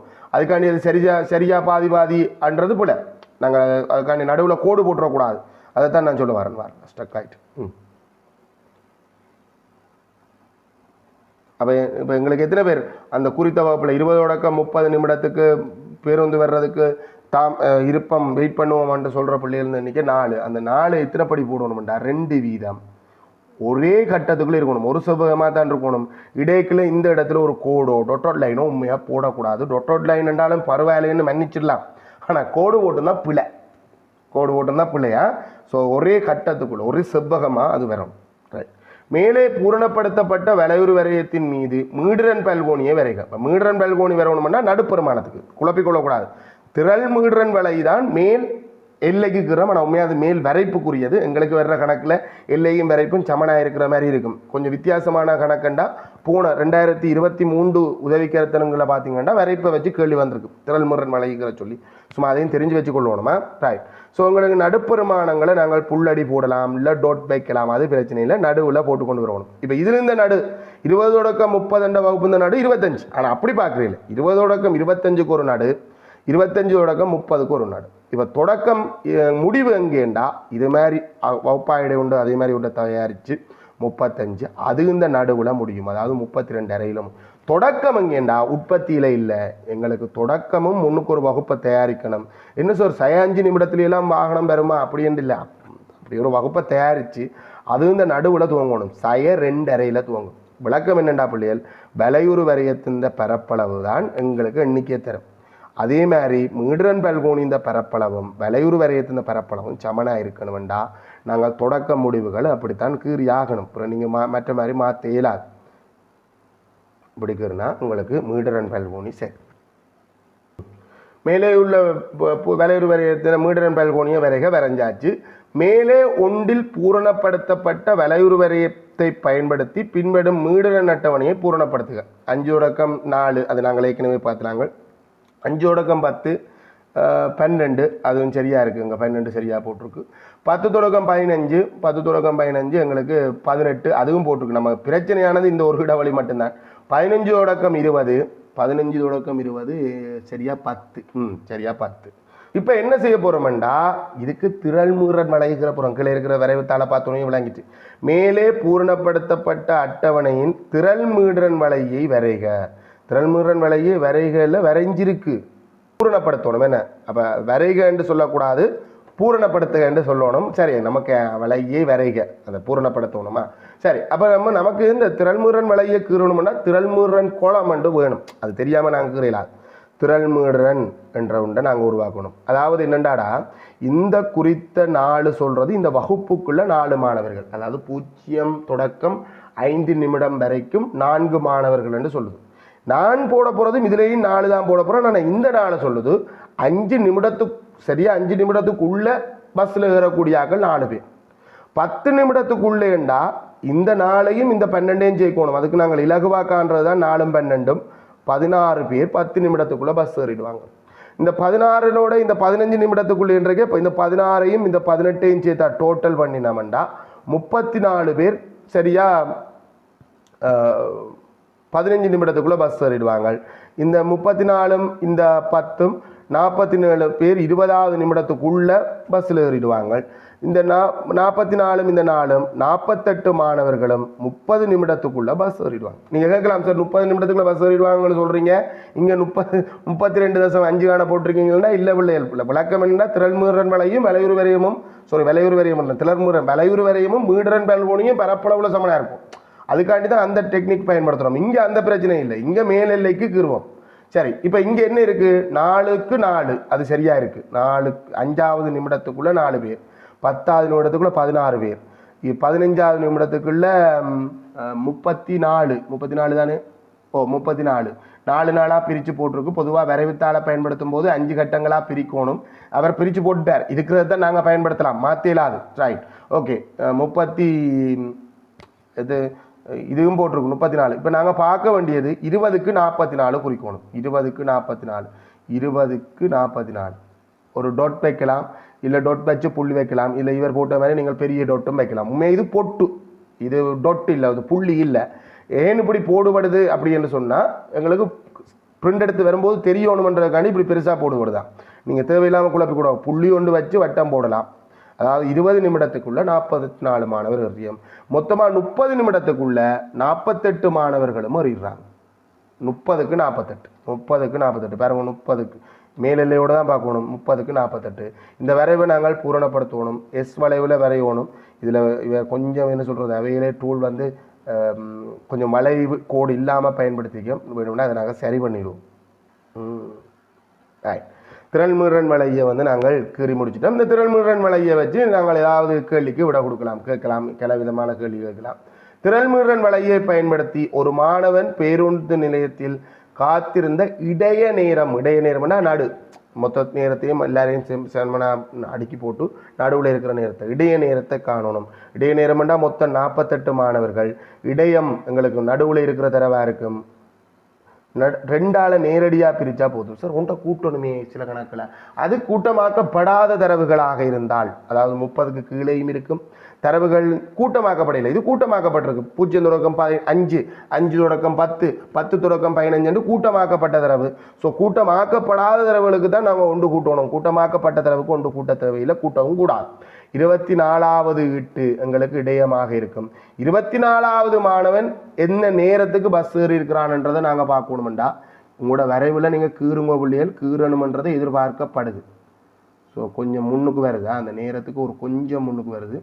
அது சரியா 12:30 இல்லை 12 வந்துடுது. 12 நிமிடத்தில் அவன் பஸ் ஏறிடுறான். 12 நிமிடம் அப்படின்னு வரும். 12 நிமிடம்ன்றது இடைய நேரம். அதாவது சராசரியாக ஒரு மாணவன் போனால் கிட்டத்தட்ட சராசரிக்கு பிறகு இடையும் கிட்டத்தட்ட சமனாக வரும். இப்போதைக்கு அது இடையம் வேறு இடை வேறு. இது இடைன்றது பிறகு நாங்கள் கூட்டமாக்கப்பட்ட தரவு தொகுதி கொண்டுக்கு இடை காண்றது அது பகுதி 2க்குரிய கேள்வி. FX முறையோ FD முறையோ அது பகுதி 2க்குரிய கேள்வி. நான் சராசரின்னு சொல்லிட்டேன், அது பிள்ளை. இடையம் வந்து கிட்டத்தட்ட ஒரு கட்டத்துக்கு மேலே இடையம் உண்டாகும். அது அப்புறம் நீங்கள் பெரிய வகுப்பில் படிப்பீங்க. 12 நிமிடம் வந்து சில பிள்ளைகள் 12.5 போட்டிருக்கலாம். ஆனால் சரியான விட 12 நிமிடம் தான். 12 நிமிடம் தான் சரியான விட.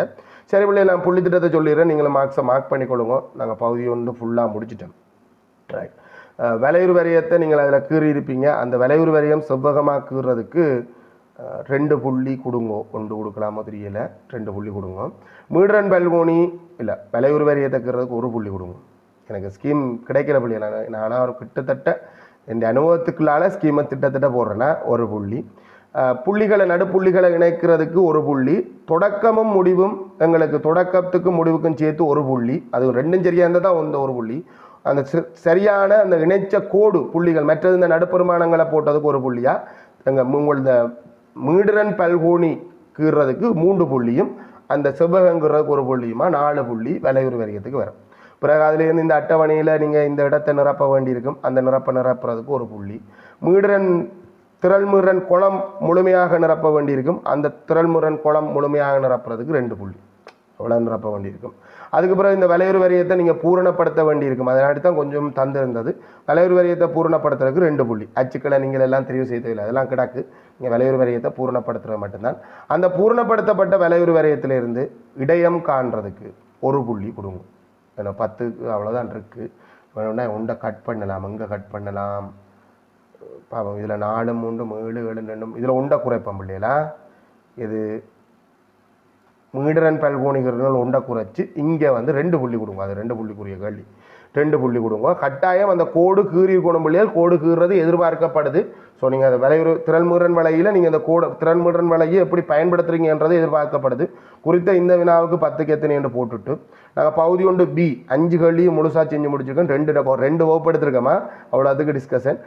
50க்கு உங்களுக்கு எத்தனை என்று போடுங்க. ஆக மொத்தத்தில் பகுதி 1 முழுமையாக செஞ்சு முடிச்சாக்கள். அந்த போன வகுப்பு மிஸ் ஆனாக்கள் அந்த ரெக்கார்டிங் இருக்குது, அதையும் பார்க்கலாம். நான் போட்டு விட்றேன். நீங்கள் ஒட்டு மொத்தமாக உங்களுக்கு 100க்கு பகுதி 1க்கு 100க்கு எத்தனை என்று போடுங்க. செகண்ட் பார்ட் கேள்விகளை நாங்கள் முதல்ல நீங்கள் இனி எப்படி செகண்ட் பார்ட் கேள்வி செய்யணும் கிட்ட ஓயிலுக்குள் ரொம்ப கிட்ட வந்துட்டீங்க. சரி, நீங்கள் இனி எப்படி செகண்ட் பார்ட் கேள்வி செய்யணும்னா முதல்ல நீங்கள் ஒரு செலக்ட் பண்ணணும். நம்ம இந்த கேள்வி செய்வோம், அந்த கேள்வியில் முழுமையான பாண்டித்தியத்தை பெறணும். அதுக்கு பிறகு தான் நீங்கள் என்ன செய்யணும், அந்த மிச்சம் இருக்கிற அதாவது 10 கேள்வி செய்யணுமே, நம்ம 6 கேள்வியில் தான் கிளியராக இருக்கிறோம். மிச்சம் 4 கேள்விக்கு என்ன செய்யலாம்ன்றதை யோசிக்க வழிக்கிடணும். அது ஒரு ஐடியா.